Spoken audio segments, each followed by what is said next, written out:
사무엘상 3장 1절에서 14절까지 말씀 찾으신 후에 교독하도록 하겠습니다.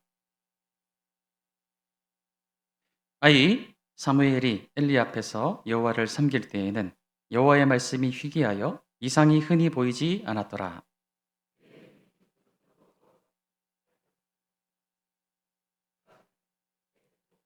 하나님의 등불은 아직 꺼지지 아니하였으며 사무엘은 하나님의 궤 있는 여호와의 전안에 누웠더니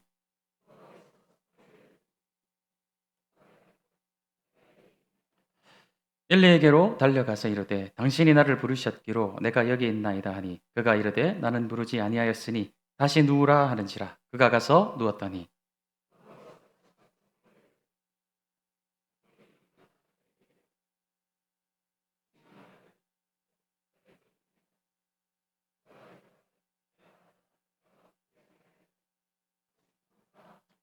사무엘이 아직 여호와를 알지 못하고 여호와의 말씀도 아직 그에게 나타나지 아니한 때라.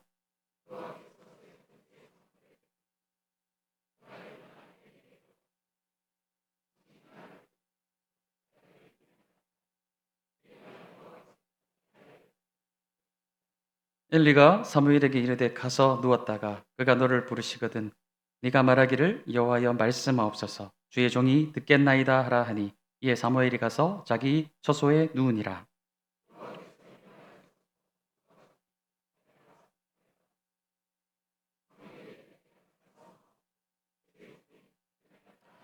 여호와께서 사무엘에게 이르시되 보라 내가 이스라엘 중에 한 일을 행하리니 그것을 듣는 자마다 두 귀가 울리리라.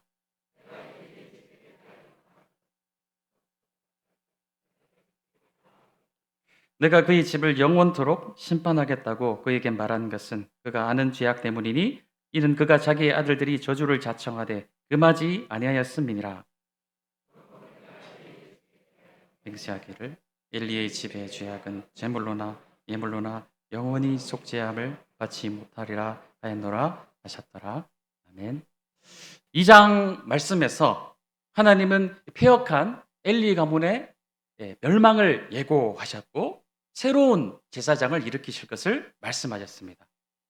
2장 말미에 하나님의 사람이 와서 엘리 제사장에게 아주 무서운 경고를 하였어요. 나를 존중히 여기는 자를 내가 존중히 여기고 나를 멸시하는 자를 내가 경멸하리라. 굉장히 무서운 이 경고의 메시지를 하나님의 사람이 엘리에게 와서 말하였음에도 불구하고 그 말을 다 듣고도 그 자리에서 즉각적인 어떤 회개나 결단이 없었어요.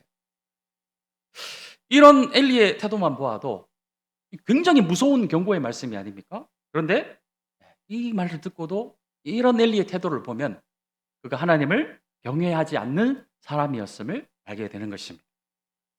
하나님을 어떻게 경외해야 될까요? 경외하는 방법은 다른 것이 아닙니다. 하나님의 말씀을 청종하는 것이 들을 청, 따를 종인 것이죠. 하나님의 말씀을 들었으면 그 말씀을 듣고 따르는 것, 순종하는 것, 그것이 하나님을 경외하는 가장 좋은 방법인 것입니다. 근데 엘리는 하나님을 경외하지 않았기 때문에 하나님의 말씀을 청종하지 못한 것입니다. 이 타락한 인간의 연약한 모습이 잘 드러나는 것인데 보통 사람이 누구의 말을 잘 들을까요? 학창 시절을 생각을 해보면 지금은 이제 교육 환경이 많이 달라져서 이 체벌이 이제 다 사라졌는데 제가 중고등학교 다닐 때만 해도 체벌이 있었습니다. 어떤 선생님의 말씀을 가장 잘 들었느냐? 항상 이 하키채를 아니면 죽도를 이렇게 가지고 계셨던 선생님이 계셨어요. 그 선생님의 말은 하나라도 땅에 떨어지지 않도록 다 들었던 그런 기억이 납니다. 어떤 선생님의 말을 잘 안 들었느냐? 굉장히 착하시고 인자하시고 참 인격적이신 그런 선생님의 말은 잘 듣지 않았던 것 같아요. 사실은 이렇게 반대로 돼야 되지 않습니까? 천사같이 아주 인격적인 선생님, 나를 이렇게 우리들을 인격적으로 잘 대우해 주시니까 우리도 그 선생님이 참 귀하신 분인 걸 알고 따로 체벌을 하고 매질을 하지 않더라도 그 선생님이 너무나 귀한 분인 걸 알고 최선을 다해서 그 선생님의 말을 잘 들어드려야 되고 그래야 되는데 반대로 막 기어오르는 것이죠. 인간의 완악함이 그렇게 드러나는 것이에요.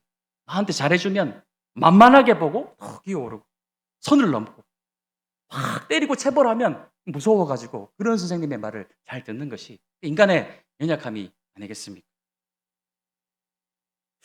구원받은 우리의 상태는요, 어떤 상태냐면은 하나님은 우리에게 영접하는 자, 곧 그 이름을 믿는 자들에게는 하나님의 자녀가 되는 권세를 주셨어요.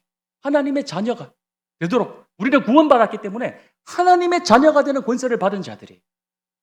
하지만 하나님 앞에서 우리의 자세와 태도는 어때야 됩니까? 하나님은 나를 자녀로 삼아 주셨지만 나는 어때야 돼요? 우리는 하나님의 종이 되겠습니다. 그게 이제 우리의 올바른 자세라는 것이죠. 그런데 엘리는 그렇지 못한 것이, 엘리는 하나님의 말씀을 듣고도 하나님의 말씀을 청종하지 않았어요. 왜냐? 하나님을 경외하지 않았기 때문에. 하나님을 두려워하지 않았고 결국 그 집은 망하게 되는 것입니다. 오늘도 사랑하는 이 오후 예배 나오신 우리 모든 성도님들은 정말 아까 막 찬양 정말 열심히 하시는 모습 보고 참 너무 정말 은혜로웠고요. 강단에 나와서 앉아가지고 우리 앞에 찬양하시는 분들 소리를 듣는데 오늘따라 너무 막 소리가 아름답고 천상에서 예배를 드리는 그런 막 느낌을 받을 정도로 참 은혜로운 시간이었는데 이 오후 시간 정말 하나님 앞에 나오신 우리 모든 성도님들은 정말 하나님을 경외하시는 그런 성도님이신 줄로 믿습니다. 오늘 이 3장 말씀에서 하나님은 이 어린 사무엘을 부르시고 엘리의 집을 심판하실 것을 말씀하십니다.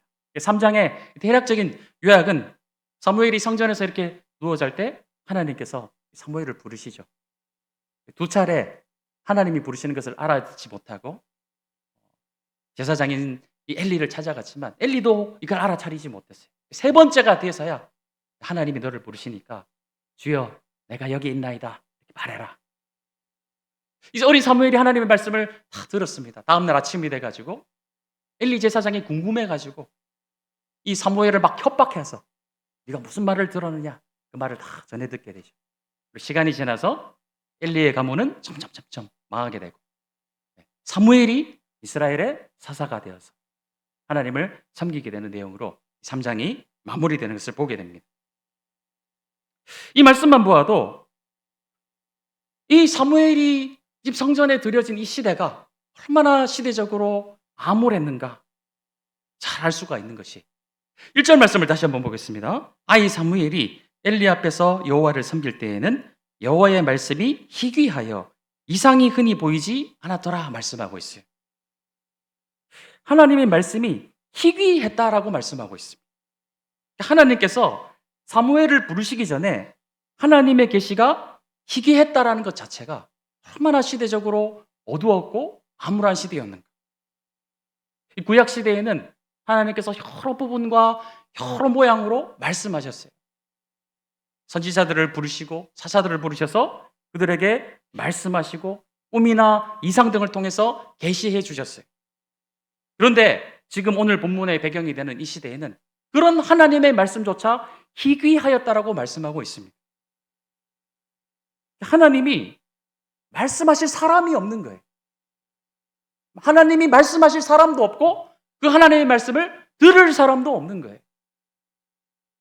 1장에서 한나가 임신하지 못했던 것은 하나님이 의도적으로 임신하지 못하게 했었습니다. 그 이유는 신랑 하나님과 신부 이스라엘의 관계가 깨어졌기 때문이에요. 신랑과 신부의 관계가 깨어지니까 열매인 자녀가 나올 수 없음을 한나를 통해서 계시해 주신 것이죠. 마찬가지로 신랑과 신부의 관계가 깨어지면 서로 간의 대화가 없어지는 것입니다. 하나님께서 신부 이스라엘에게 말씀하지 않으신 거예요. 당시의 시대상이 얼마나 타락했는가를 이 한 구절 말씀만 보아도 우리가 알게 되는 것입니다. 그래서 하나님이 말씀하실 사람도 없고 하나님의 말씀을 듣는 자도 없으니까 하나님이 한나의 가정을 통해서 하나님의 말씀을 듣고 하나님의 말씀을 전할 새로운 인물을 일으키시는데 그게 바로 사무엘인 것이죠. 사무엘에게 말씀하시는 것이.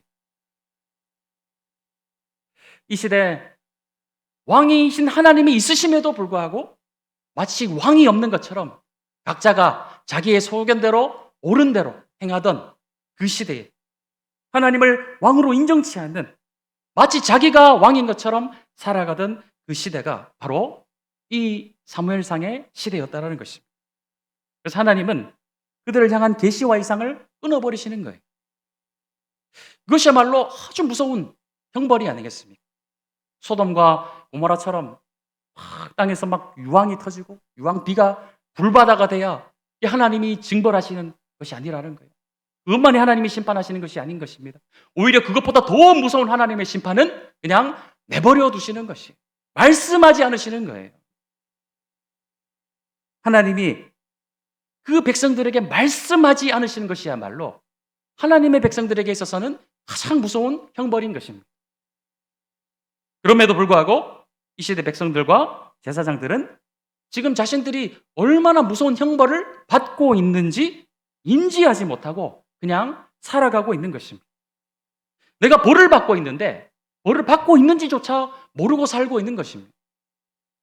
로마서 1장 28절 말씀을 한번 좀 띄워주시면 우리 함께 읽겠습니다. 시작. 또한 그들이 마음에 하나님 두기를 싫어하며 하나님께서 그들을 그 상실한 마음대로 내버려 두사 합당하지 못한 일을 하게 하셨어요. 하나님의 무서운 심판이에요. 상실한 마음대로 어떻게 하신다고요? 내버려 두사 말씀하지 않으신 거예요. 그래서 합당하지 못한 온갖 죄악의 열매들을 맺고 살도록 그냥 놔두시는 것, 이것이야말로 하나님의 백성들에게 있어서 가장 무서운 형벌인 것입니다. 오늘날 우리가 살고 있는 이 시대에는 사실 구약 시대와는 정반대가 되겠죠. 하나님의 말씀을 들으려면요 얼마든지 들을 수 있습니다. 예배 시간뿐만이 아니라 라디오를 틀고 TV를 틀고 유튜브만 틀어도 마음만 먹으면 말씀의 사실 홍수의 시대에 얼마든지 말씀을 들을 수 있는 그런 축복의 시대를 사실 우리는 살아가고 있습니다. 그러니까 언제나 어디서나 원하기만 하면 말씀에 접근할 수 있어요. 손만 뻗으면 되는데 이런 축복된 환경에서 정작 나는 하나님의 말씀을 어떻게 대하고 얼마나 가까이 하려고 노력하고 있습니다. 지금 잠깐 10초 정도만 조용히 한번 있어 보도록 하겠습니다.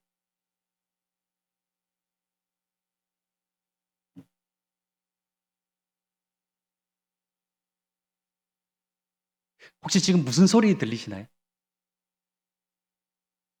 아무 소리도 안 들리셔요?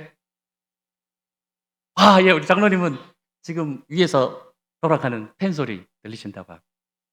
제가 아까 이게 말씀 준비하려고 잠깐 제가족식실에 들어갔더니 밖에서 뭐 오늘 행사를 하나 봐요. 그래서 와 이렇게 막 마이크 소리 막 들리더라고요. 여기 찬양하는 소리 말고 저 밖에 무슨 운동장이 있는가 거기서 뭐 소리가 들리더라고요. 지금 이제 무슨 소리인지 막 들리시죠? 우리가 듣다라는 그 영어 단어가 보면은 두 종류가 있습니다. 첫 번째 단어는 hear라는 단어가 있어요. hear라는 단어는 듣다라는 단어가 있고 또 한 가지 듣는다라는 단어가 listen이라는 단어가 있습니다. 그러니까 hear는 무슨 단어냐면은 제가 좀 전에 조용히 있어 보십시다 하면서 무슨 소리 들리시나요? 했을 때 어떤 소리, 우리 장로님은 위에서 펜 돌아가는 소리가 들린다고 하셨어요. 말씀에 집중하고 있을 때 그 소리가 안 들리셨죠? 제가 잠깐 10초 정도 한번 무슨 소리 들리나 들어보십시오 했을 때 그 소리가 들리셨죠? 그게 뭐냐면은 말씀에 집중하고 있을 때 펜 돌아가는 소리는 히어였던 거예요. 그냥 소리가 들리기는 들리는데 그 소리를 우리가 생각을 안 하고 있었던 거예요. 왜냐? 뭐에 지금 리슨하고 계셨습니까? 말씀에 리슨하고 계셨기 때문에 저 소리는 그냥 히어로 한 귀로 듣고 한 귀로 그냥 흘리신 거예요. 근데 집중하니까 들리시죠? 오늘날 말씀의 홍수의 시대에 우리가 살고 있어요. 너무나도 많은 말씀이 매일매일 강단에서 선포되고 있고 얼마든지 손만 뻗으면 이 말씀에 우리가 접근할 수 있습니다.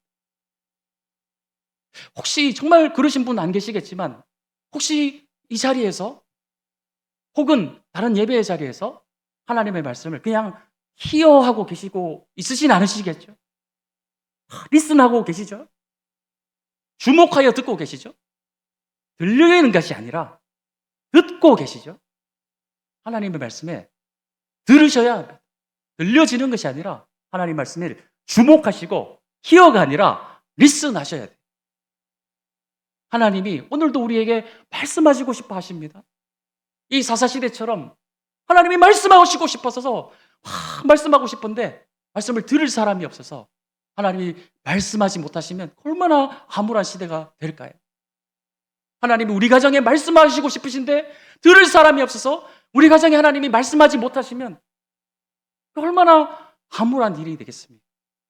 하나님이 나에게 말씀하고 싶으신 내가 그 말씀을 듣는 자리에 없어서 나에게 말씀하지 못하시면 얼마나 슬픈 일이 될까요? 오늘 이 시대가 마치 그러한 시대였다라는 것입니다. 하나님은 그 말씀을 들을 사람 사무엘을 준비하시고 예배하시고 그 사무엘을 일으키고 계시는 것입니다. 혹시나 예배 시간에 말씀이 들리지 않으신다면 정말로 그냥 넘어가시면 안 되는 것이 하나님의 말씀이 히어로 그냥 예배 시간에 와서 들리는구나가 아니라 그 말씀에 정말 집중하셔서 그 말씀을 들으시는 그런 성도님들이 되시기를 예수님의 이름으로 축복합니다. 그런데 엘리는 그렇지 못했어요. 제사장으로서 영적으로 어두운 상태에 있으면 어떻게 되는가 아주 적나라하게 보여주시는 것이죠. 원래는 엘리가 계시를 받아서 사무엘에게 알려줘야 돼요. 그게 정상이지 않습니까? 제사장이 하나님의 말씀을 받아서 어린 사무엘에게 가르쳐 주는 것이 일반적인 정상적인 상황이 되겠습니다. 그런데 엘리의 상황이 어떻습니까? 2절 말씀 보면 엘리의 눈이 점점 어두워가서 잘 보지 못하는 그때에 그가 자기 처소에 누웠고 엘리의 상태는 눈이 점점 어두워져 갔다. 4장 15절 말씀에 보면 엘리의 나이가 98세라고 기록이 되어 있습니다. 사실 그 당시에 평균 수명이 40세 전후밖에 되지 않던 현재 전쟁이 많고 여러 가지 질병이 많던 시대라서 평균 수명이 굉장히 짧은 시대였어요. 98세라는 것은 굉장히 이제 노령한 그런 나이가 되겠죠. 물론 육신이 이제 나이가 들어서 쇠약해져 가서 자연스럽게 이제 눈이 어두워져 갈 수도 있겠지만 오늘 말씀이 이렇게 기록된 것은 단순히 그가 나이가 들어서 눈이 어두워졌다는 것을 말씀하는 것이 아니라는 것입니다. 그의 영적인 상태에 대해서 진단하고 있는 그런 말씀이라는 것이죠. 육신이 쇠하다고 해서 절대로 영성까지 같이 어두워진다고 생각하지 마시기 바랍니다. 제가 한 10년 전에 들었던 소식이라서 지금 그분이 생존해 계시는지는 잘 모르겠어요. 소록도에 가면 나병 환자들이 모여서 살고 계시지 않습니까? 거기에 굉장히 이제 노령하신 분이 계시는데 이분이 매일 하나님의 말씀을 이제 앞이 보이지 않으시니까 들으셔요. 듣고 계속 들으시니까 성경을 창세기 1장부터 요한계시록 끝까지 통째로 다 외우시는 분이 계셨었습니다. 지금은 생존해 계시는지 잘 모르겠어요. 굉장히 나이가 많으심에도 불구하고 와, 정말 대단하시죠? 노령하심에도 성경을 어떻게 이거를 1189장을 통째로 다 외울 수가 있을까요? 그러니까 육신이 늙어가고 쇠약해진다고 해서 영성까지 비례해서 쇠약해지는 것은 아니라는 거예요. 그런데 오늘 말씀에 엘리 제사장의 상태가 어떻습니까? 그가 비록 98세지만 그는 점점 눈이 어두워져 가고 있다고 말씀하고 있는 것입니다. 육신의 눈과 함께 영안도 어두워져 가고 있다는 것을 가르쳐 주시는 말씀인 것이죠. 4절에서 9절까지 말씀을 보면 또 하나님이 사무엘을 3번 부르시는 그런 말씀이 나옵니다. 8절에 엘리는 3번째가 돼서야 그것이 하나님의 부르심임을 깨닫게 되는 것이죠.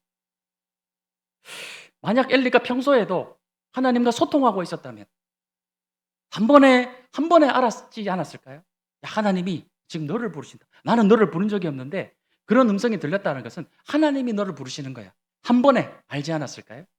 한 번이 혹시 안 된다면 2번째라도 알아차리지 않았을까요? 그런데 3번째가 돼서야 알았다는 것은 그의 영안이 얼마나 어두워져 있었는가. 영적인 감각이 얼마나 무뎌져 있었는가, 말씀을 통해서 알 수 있는 것이죠. 제사장의 영안이 어두워지면, 영적 감각이 무뎌져 버리면 할 수 있는 것이 아무것도 없음을 우리에게 가르쳐 주는 것입니다. 하나님께 계시도 받지 못하고요, 그로 인해서 하나님의 말씀을 받아가지고 백성들을 가르쳐야 될 사람이 가르치지도 못하는 것이, 말 그대로 그냥 직분만 가지고 유명무실한 사람이 되어버린 것입니다. 그래서 어떻게 되냐? 7절 말씀을 보면 사무엘이 아직 여호와를 알지 못하고 여호와의 말씀도 아직 그에게 나타나지 아니한 때라. 사무엘은 아직 아무것도 모르는 그런 아이인데, 아무것도 모르는 아이한테 지금 98세 대제사장이 어떻게 하고 있어요? 그 아이의 말을 들어야 되는 것이에요. 결과적으로 15절에서 18절까지 말씀을 보면 정말로 그렇게 됩니다. 17절 말씀 한번 보십시다. 17절 말씀에 이르되 내게 무엇을 말씀하셨느냐? 정하노니 내게 숨기지 말라. 내게 말씀하신 모든 것을 하나라도 숨기면 하나님이 내게 벌을 내리시고 또 내리시기를 원하노라 하는지라. 지금 98세 대제사장입니다. 근데 아무것도 모르는 이 아이한테 지금 대제사장이 어떻게 하고 있어요? 저는 이게 보면서도 정말 이렇게 말했을까 싶을 정도로, 대제사장이, 지금으로 치면 제가 영화부 우리 예준이나 이진이 같은 애한테 가가지고 네 하나님이 너한테 뭐 말했지, 나한테 안 알려주면 너, 이렇게 지금 하고 있는 거예요. 제사장이 애를 저주로 협박을 해서 하나님의 말씀을 구걸을 하고 있는 것이, 아무리 보아도 제사장이 아이에게 할 일이 아닌 것이죠. 그러니까 영적으로 무감각해져 있고 영적으로 무뎌져 있으면 이런 모습이 나타나는 것입니다. 사랑하는 성도님들, 혹시 나는 어떻습니까? 나의 영안이 혹시 어두워져 있지 않는가? 나의 영적인 감각이 많이 무뎌져 있지 않는가? 만약 그렇다면 엘리처럼 유명무실해질 수 있는 것이, 전혀 어떤 선한 영향력도 나에게서 나타나지 못하는 것입니다. 이 시대 왕같은 제사장 역할을 해야 될 우리들이 말씀을 보지 않고 기도하지 않으면 아무런 영향력도 나타내지 못하는 거예요. 아주 쉬운 원리입니다. 공급받지 못하면 나갈 수가 없어요. 공급이 있어야 공급해 줄 수 있는 것이죠. 우리 자신을 돌아볼 때 우리 성도님들 언제 가장 복음을 막 전하고 싶은 열망이 내 안에서 끌어오르십니까? 언제 막 주님을 위해서, 막 주님의 몸된 교회를 위해서 막 섬기고 싶은 그 열정이 막 이끌는 마음이 언제 많이 나오시나요? 말씀에 깊이 들어가고 깊은 기도의 자리로 나아가게 될 때, 그때 막 말씀을 전하고 복음을 전하고 싶은 그 열망이 막 우리 안에서 끌어오르지 않습니까? 열심히 기도할 때 내가 하나님을 위해서 무엇을 섬길까? 그 영적인 갈망이 우리 안에서 막 끌어오르지 않습니까? 반대로 언제 복음이 전하는 게 막 귀찮아지고, 교회에서 뭐 여러 가지 봉사들이 막 귀찮아지고, 매너리즘에 빠지게 되고 막 힘들어지고, 다 하기 싫다, 언제 그렇게 될까요? 기도의 깊은 자리로 나아가고 있고 말씀을 깊이 연구하는데 혹시 그러시면은 그거 정말 좀 죄송하지만 자기 자신을 잘 돌아보셔야 돼요. 언제 그럴까요? 말씀을 멀리하고 기도의 자리에 멀리하게 되면은 자연스럽게 말씀도 전하기 싫어지고 봉사도 하기 싫어지고, 공급이 없으면 나갈 수가 없는 것이기 때문에 그런 것입니다. 오늘 이 말씀을 통해서 혹시 지금 나의 상태는 어떠한가?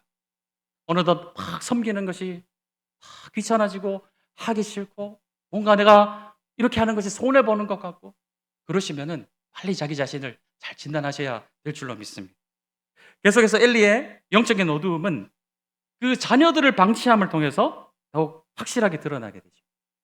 11절에서 14절 말씀을 보게 되면 하나님께서 아주 무서운 심판의 내용을 이 엘리의 가문에 대해서 말씀하고 계세요. 그 가운데 13절 말씀 한번 보겠습니다. 자, 하나님이 이 가정을 왜 심판하시는가? 13절 함께 읽겠습니다. 시작. 내가 그의 집을 영원토록 심판하겠다고 그에게 말한 것은 그가 하는 죄악 때문이니 이는 그가 자기의 아들들이 저주를 자청하되 금하지 아니하였음이니라 말씀하고 있어요. 여기 보면은 엘리가 모르는 죄악 때문이 아닙니다. 그가 아는 죄악 때문에 알고 있어요. 엘리가 모르는 게 아니라 자기 죄가 뭔지 알고 있어요. 그런데 불구하고 회개치도 않고 자기가 영적으로 너무 어두워져 있으니까 자기의 자녀들을 방조하고 있는 것이죠. 그냥 내버려 두는 것이에요. 우리의 영성이 살아있을 때는요, 죄에 민감해집니다. 깊은 기도의 자리로 나아가면 죄가 생각나죠. 그래서 정말 영적으로 민감해져서 작은 이 죄악 하나까지 막 생각나서 하나님께서 막 회개하게 만드세요. 기도의 자리에 멀어져 있고 말씀의 자리에 멀어져 있으면 아주 무거운 죄를 지고 있어도 회개하지 못하는 그런 상태가 되어버립니다. 나 자신의 죄뿐만이 아니고 내 가정의 죄까지 막 돌아보게 돼요. 영적으로 민감해 있으면요, 내 자녀들이 이렇게 하면 안 되는데, 내 자녀들이 이렇게 예배를 드리면 안 되는데, 이 끓는 심령이 막 생겨요. 영적으로 무감각해져 있으면 아유 뭐 때 되면 돌아오겠지, 때 되면 철들겠지, 이렇게 내버려 두게 되는 것입니다. 죄의 대가가 얼마나 비참한지 잘 알게 되기 때문에, 영적으로 막 감각이 살아있으면 이 죄로 말미암아 어떤 결과가 일어나는지 너무나도 우리가 잘 알기 때문에 나뿐만이 아니라 내 주변 사람들도 그냥 가만 못 놔두는 거예요. 적극적으로 그냥 놔두지 않고 권면하게 되는 것이죠. 하지만 엘리는 하나님의 사람으로부터 아주 무서운 심판의 메시지를 듣고도 적극적인 조치 없이 그냥 말로만 아이들에게 그러지 말라, 실질적인 조치가 못 되는 것이, 그냥 아들을 방치해버렸습니다. 거기에 대해서 18절 말씀 보겠습니다. 18절 말씀, 사무엘이 그것을 그에게 자세히 말하고 조금도 숨기지 아니하니 그가 이르되 이는 여호와이시니 선하신 대로 하실 것이니라 하니라. 지금 어마어마하게 무서운, 네 가문이 끊어질 것이다, 다 죽을 것이다 하나님이 말씀하시는데도 엘리의 반응이 어떻습니까? 하나님이 그냥 선하신 대로 하실 것이다. 경각심이 없어요. 착각하고 있는 것이죠. 하나님은 선하신 하나님이시니까 아유 경고만 하시고, 아이고 실제로 정말 그렇게까지 하실까? 선하신 하나님이 설마 대제사장인 나와 우리 가문을 그렇게까지 하실까? 하나님은 그래도 선하신 대로 하실 것이야. 그런 지금 대답을 하고 있는 것입니다. 하나님이 마지막으로 회개할 기회를 주셨음에도 불구하고 회개하지 않는 엘리는 스스로 저주를 자초하고 있는 것이죠. 우리가 훗날 다윗의 이야기를 보면 다윗이 밧세바를 범하였을 때 나단 선지자가 찾아와서 또 끔찍한 저주의 메시지를 오늘 이 엘리에게 하셨던 것처럼 동일하게 하고 있는 것을 보게 돼요.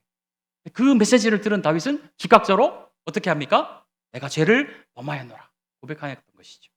엘리는 그렇게 하지 않았어요. 그 한마디만 하였어도 어쩌면 하나님께서 그 저주를 돌이키셔서 그 가문을 용서해 주실 수 있으신 하나님이신데 그 한마디 하지 않고 하나님이 선하신 대로 하실 것이야 안일하게 생각하고 있는 것입니다. 혹시 이런 엘리의 모습이 참 답답하다, 아니 어떻게 이럴 수가 있어, 아니 하나님이 그렇게 말씀하시는데 어떻게 이럴 수 있어, 당장 회개하고 옷을 찢는 게 아니라 막 마음을 찢고 하나님 앞에 회개의 자리로 나아가야 되는데 이게 왜 이러고 있는 거야? 혹시 좀 한심하게 느껴지십니까? 혹시 해 가운데 이런 모습이 있을 수 있다라는 것이, 우리가 매주일 하나님의 말씀을 듣지 않습니다. 오늘 오전 말씀에도 목사님께서 기도의 자리로 나오라고, 금요 기도의 자리로 나오라고, 기도해야 될 때이다, 여러 번 우리에게 말씀하고 계세요. 사람의 말이 아니라 하나님의 말씀이 이 자리에서 선포되는 자리입니다. 하나님이 기도합시다, 기도하라, 기도하라 말씀하시는데 얼만큼 그 말씀에 경각심을 가지고 그 말씀을 듣고 반응하고 계십니다. 기도하지 않아도 하나님이 선하신 하나님이시니까 하나님이 선하신 대로 그냥 알아서 해주실 거야, 혹시 엘리처럼 안일하게 그렇게 반응하고 계신가요? 아니요. 정말 지금은 기도해야 될 때입니다. 기도해야 될 때. 앞으로 10년, 20년 뒤에 우리 교회를 말씀드리는 것이 아니라 한국 교회 전체가 앞으로 어떻게 될지 알 수 없는 그런 위기의 상황이 아닙니까? 그런데도 오늘 이 메시지도 이렇게 지금 선포가 되고 있는데 하나님이 설마 이렇게 하나님이 일으키셨던 한국 교회를 설마 앞으로 그렇게 내려앉히실까? 하나님이 선하신 하나님이 그냥 하나님이 그렇게 하실 거예요. 혹시 그렇게 반응하고 계시지 않습니까? 않습니까? 그러면 우리는 리슨하는 것이 아니라 히어하고 있는 거예요. 그냥 들려지는 거예요. 아니에요. 리슨하셔야 됩니다. 경각심을 가지고 말씀에 주목하셔야 돼요. 하나님이 징계하시는 것은 축복입니다. 하나님이 우리를 자녀로 생각하시기에 우리를 징계하시고 내 마음을 찌르는 그런 메시지를 주시는 것도 아직 우리를 사랑하시기 때문에 더 이상 하나님이 말씀하시지 않으면 그것이야말로 너무너무 무서운 징벌이 아니겠습니까? 그렇게 되기 전에 하나님의 말씀에 리슨으로 반응하시는 그런 성도님들이 되시기를 예수님의 이름으로 축복합니다. 마지막으로 19절에서 21절 말씀 보겠습니다. 엘리를 대신해서 사무엘은 하나님의 큰 일을 감당하는 선지자로 세워지는 것을 보게 돼요. 19절입니다. 사무엘이 자라매 여호와께서 그와 함께 계셔서 그의 말이 하나도 땅에 떨어지지 않게 하시니 단에서부터 브엘세바까지의 온 이스라엘이 사무엘은 여호와의 선지자로 세우심을 입은 줄을 알았더라. 여호와께서 실로에서 다시 나타나시되 여호와께서 실로에서 여호와의 말씀으로 사무엘에게 자기를 나타내시니라. 촛대를 완전히 지금 엘리의 이 가문에서 사무엘에게로 옮겨버리셨죠. 그렇게 안 될 것 같으세요? 내가 기도 안 해도, 경건 생활 안 해도 선하신 하나님이시니까 그렇게 안 할 것 같으십니까? 아니에요. 우리 요한계시록에도 나타나지만 하나님은 촛대를 옮기시겠다고 우리에게 말씀하고 계십니다. 하나님께서 내가 있어야 할 자리에 내가 없어도 다른 누군가를 능히 세워 사용하시는 분이 하나님이세요. 우리가 하나님 앞에 소리 지르지 않으면 돌들을 향하여 소리 지르게 하실 수 있는 분이 우리 하나님이십니다. 하나님께 쓰임받을 수 있는 기회를 계속해서 우리에게 열어주고 계시고 주님을 위하여 죽도록 충성하라, 기도하라, 말씀 봐라, 말씀하시고 계시는 것이 얼마나 귀한 복입니까? 그 복된 자리를 스스로 차버리시는 그런 화를 자초하지 않으셨으면 좋겠습니다. 날이 굉장히 어두워져 가고 있는 그런 시대를 우리가 살고 있는데 이 시대에 우리 농공교회 모든 사랑하는 성도님들이 사무엘과 같이 하나님께 쓰임받는 자가 되시기를 예수님의 이름으로 축복합니다. 그 방법은 다른 것이 아닙니다. 이 사무엘서를 관통하는 말씀, 내가 나를 존중히 여기는 자를 내가 존중히 여기고 나를 경멸하는 자를 내가 멸시하리라. 이 말씀을 꼭 기억하시고 하나님을 경외함으로 하나님을 존중함으로 인자하신 하나님이 무서운 하나님이 되시기 전에 내가 알아서 하나님은 나를 하나님의 자녀가 되는 권세를 나에게 주셨지만 내 스스로가 하나님의 종으로서 살아가겠습니다. 낮은 자리로 겸손한 자리로 내려가셔서 하나님의 말씀 듣기에 힘쓰고 기도하기에 힘쓰시는 그런 성도님들이 되시기를 예수님의 이름으로 축복합니다.